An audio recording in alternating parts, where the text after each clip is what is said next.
Chemistry में जो हमारा न्यू चैप्टर है वो है सॉलिड स्टेट और क्लास 12 का ये फर्स्ट चैप्टर है और फर्स्ट टॉपिक ये हम आज लर्न करेंगे। तो सबसे पहले मैं आप लोगों को बता दूं कि जिस बच्चे का इमेजिनेशन पावर अच्छा है, सोचने और समझने की क्षमता जिस बच्चे में अच्छी है, उसके लिए चैप्टर बहुत ही बढ़िया चैप्टर है, काफी इंटरेस्टिंग चैप्टर है। ठीक है, तो स्टार्ट करते हैं। तो टॉपिक को स्टार्ट करने से पहले मैं आप लोगों को बता दूं कि लास्ट क्लास में हमने पढ़ रखा है कि जो मैटर होती है उसकी कितनी स्टेट होती है, 3 स्टेट होती है। कितनी स्टेट होती है? 3। तो सबसे फर्स्ट में आप देखते हैं सॉलिड, लिक्विड एंड गैस। चलिए सबसे पहले हम मॉलिक्यूल की बात कर लेते हैं। सॉलिड के जो मॉलिक्यूल रहते हैं वो क्या रहते हैं? बहुत ही क्लोज होते हैं। क्लोज मतलब कि बिल्कुल पास पास पाए जाते हैं।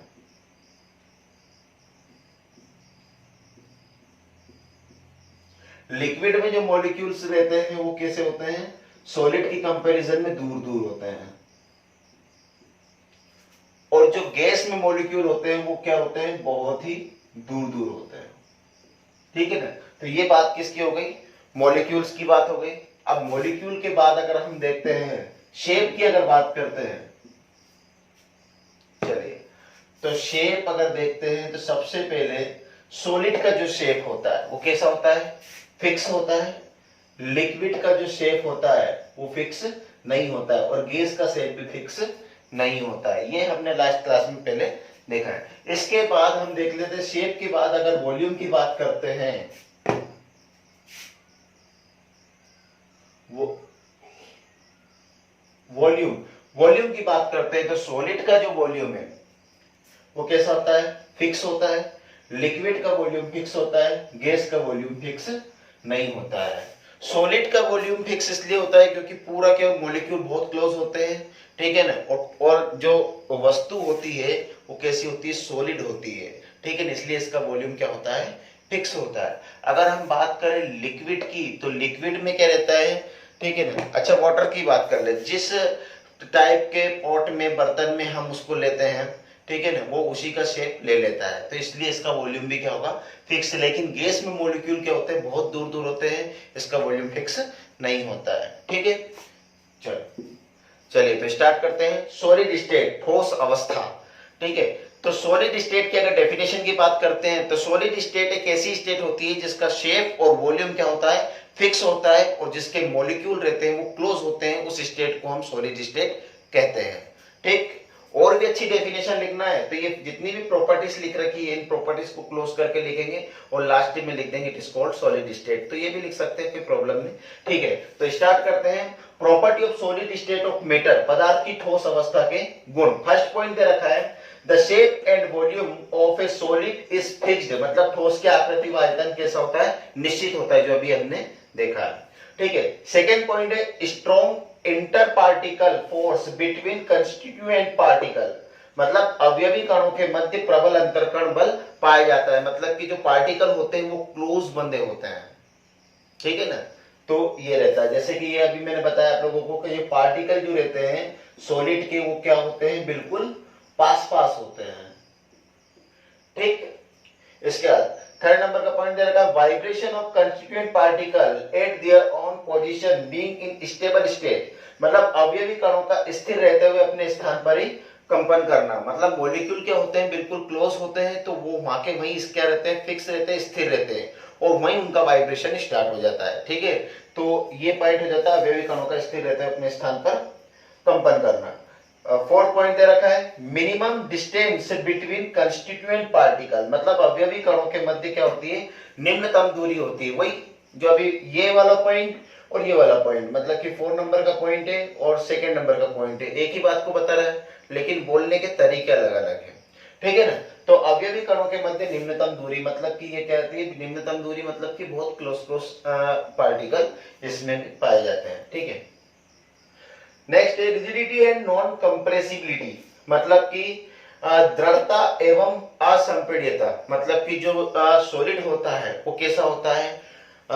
बिल्कुल दृढ़ होता है, ठोस होता है। ठीक है ना? और साथ में असंपीड्यता, मतलब जिसको हम सिकोड़ नहीं सकते हैं। ठीक है ना? तो ये इसकी प्रॉपर्टी हो गई, किसकी? सॉलिड स्टेट की। ठीक, तो स्टूडेंट देख लेते हैं types of solid based on geometry, ज्यामिति के आधार पर ठोसों के प्रकार। ठीक है, तो जियोमेट्री के अकॉर्डिंग जो सॉलिड होते हैं वो टू टाइप्स के होते हैं। नंबर फर्स्ट है क्रिस्टलाइन सॉलिड, नंबर सेकंड है नॉन क्रिस्टलाइन सॉलिड। तो जो क्रिस्टलाइन सॉलिड है उनको क्रिस्टली ठोस भी कहते हैं और नॉन क्रिस्टलाइन सॉलिड को अक्रिस्टली ठोस कहते हैं। तो सबसे पहले हम इसकी डेफिनेशन देख लेते हैं, मतलब परिभाषा देख लेते हैं।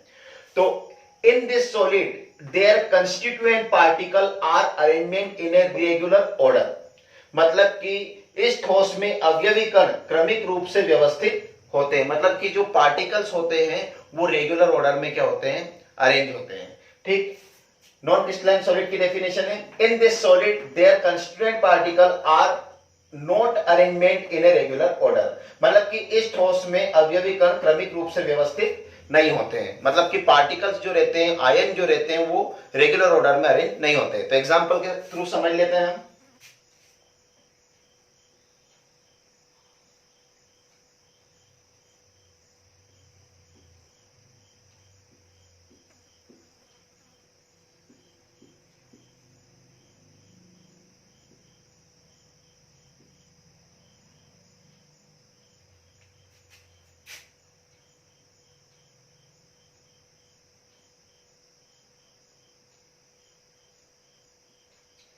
ठीक, चलिए देखना, a plus B minus, A plus B minus, B minus A plus, B minus A plus, A plus B minus, A plus B minus, B minus A plus, B minus A plus.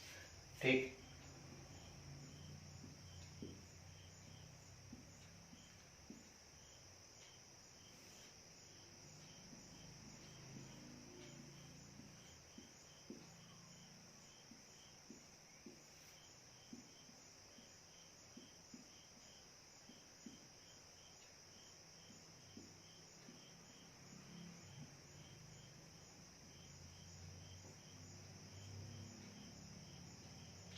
चलिए इसमें देखना, अब इसमें जो ion से ए positive B negative, तो कोई भी ले सकते हैं जो आपकी इच्छा पड़ रही, बी नेगेटिव ए पॉजिटिव, इसमें ऑर्डर जो है वो रेगुलर नहीं है, बी नेगेटिव ए पॉजिटिव कुछ भी, बी नेगेटिव ए पॉजिटिव ए पॉजिटिव ए पॉजिटिव। ठीक, ये जो डायग्राम है ये शो कर रहा है क्रिस्टलाइन सॉलिड को और ये वाला जो डायग्राम ये शो कर रहा है नॉन क्रिस्टलाइन सॉलिड को। इसमें अगर आप देखेंगे तो आयन से ए पॉजिटिव बी नेगेटिव, मतलब कि एक ऑर्डर में है, जो आयन से मॉलिक्यूल से वो क्या है, एक ऑर्डर में है, ए के बाद बी, बी के बाद ए के बाद बी, उसी तरीके से इधर भी ऑर्डर में ए बी। ठीक है ना, तो जो मॉलिक्यूल्स रहते हैं, आयन्स रहते हैं, वो रेगुलर ऑर्डर में क्या होते हैं, अरेंज होते हैं, और इसमें रेगुलर ऑर्डर में अरेंज नहीं होते हैं, कि बात बी ए कुछ भी हो सकते हैं, तो ये रेगुलर ऑर्डर में अरेंज नहीं है। ठीक है, सेकेंड पॉइंट देख लेते हैं, मेल्टिंग पॉइंट मतलब कि गलनांक। They have a certain melting point और they have a not certain melting point, मतलब कि इनका जो गलनांक होता है, मेल्टिंग पॉइंट होता है, वो कैसा होता है, निश्चित होता है, और इनका जो मेल्टिंग पॉइंट होता है वो निश्चित फिक्स नहीं होता है। ठीक है, थर्ड वाला पॉइंट देख लेते हैं, डायरेक्शन दिशा।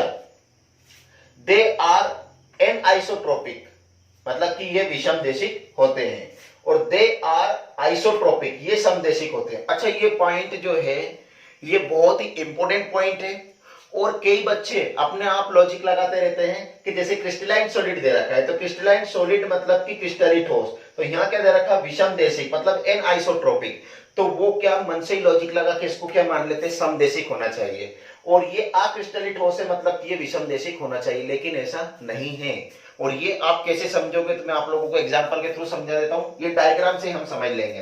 ठीक है, तो सबसे पहले क्या दे रखा है, ये एन आइसोट्रोपिक होते हैं, कैसे होते हैं, तो चलिए देखते हैं हम। ठीक है, अगर हम इस तरीके से देख रहे हैं इसमें, फॉर एग्जांपल जैसे यहां देखना आप,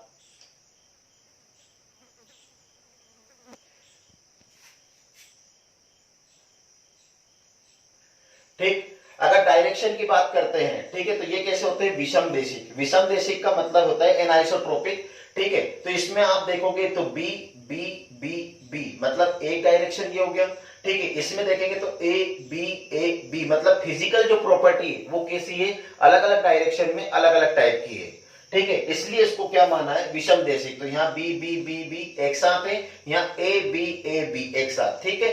तो ये क्या है, विषम देशिक है। अब हम देखते हैं दे आर आइसोट्रोपिक, ये कैसे होते हैं, समदेशिक होते हैं। तो समदेशिक का मतलब, अब ये क्या है, ए के बाद बी, बी के बाद ए कोई निश्चित नहीं है कि ए कौन सा आयन पहले कौन सा बाद में है, ठीक है। चलो मैं इसको इस तरीके से बता दूं आपको। मान लो एक ग्राउंड है,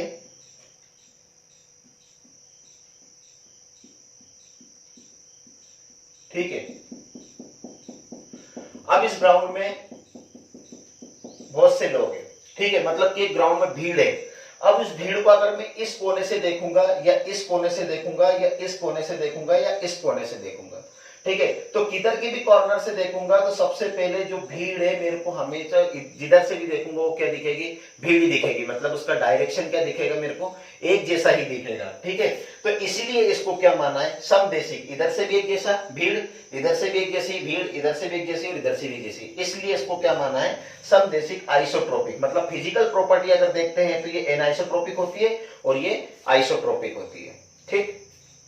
फोर्थ पॉइंट, जियोमेट्री, ज्यामिति। मतलब क्रिस्टलाइन सॉलिड की जो जियोमेट्री होती है वो डेफिनेट होती है और नॉन क्रिस्टलाइन सॉलिड की जो जियोमेट्री होती है वो नॉट डेफिनेट होती है, ठीक है। तो डायग्राम के थ्रू समझ लेते हैं। जैसे ये ए पॉजिटिव, तो ए पॉजिटिव के आसपास हम देखते हैं तो B negative B negative B negative B negative. उसी तरीके से हम बी नेगेटिव के आसपास देखते हैं तो ए पॉजिटिव ए पॉजिटिव ए पॉजिटिव ए पॉजिटिव, ठीक है। तो इसकी जियोमेट्री जो रहती है वो कैसी होती है, निश्चित होती है, फिक्स होती है, ठीक है ना, डेफिनेट होती है। और इसकी क्या होती है, नॉट डेफिनेट। जैसे ए पॉजिटिव बी बी या बी ए कुछ भी हो सकता है, ठीक है ना। तो इसकी इसलिए इसकी जो जियोमेट्री होती है वो कैसी होती है, नॉट डेफिनेट, मतलब अनिश्चित होती है, नॉन क्रिस्टलाइन सॉलिड की। 5 पॉइंट, नेचर, ट्रू सॉलिड और स्यूडो सॉलिड। मतलब ये वास्तविक ठोस होते हैं, ये आभासी ठोस होते हैं। ये ट्रू सॉलिड इसलिए होते हैं क्योंकि इनके पार्टिकल का जो ऑर्डर होता है वो रेगुलर है और इनका रेगुलर ऑर्डर नहीं है।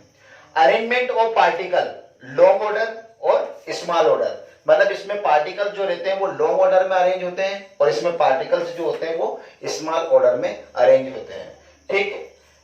और लास्ट पॉइंट है एग्जांपल। एग्जांपल में diamond, graphite, NaCl, KCl, calcium sulphate, iron, silver, ETC, ये इसके एग्जांपल है। और नॉन क्रिस्टलाइन सॉलिड के एग्जांपल है glass, plastic, rubber, starch, ETC, ठीक। तो इस तरीके से ये टॉपिक कंप्लीट होता है। आज के लिए इतना ही, थैंक यू।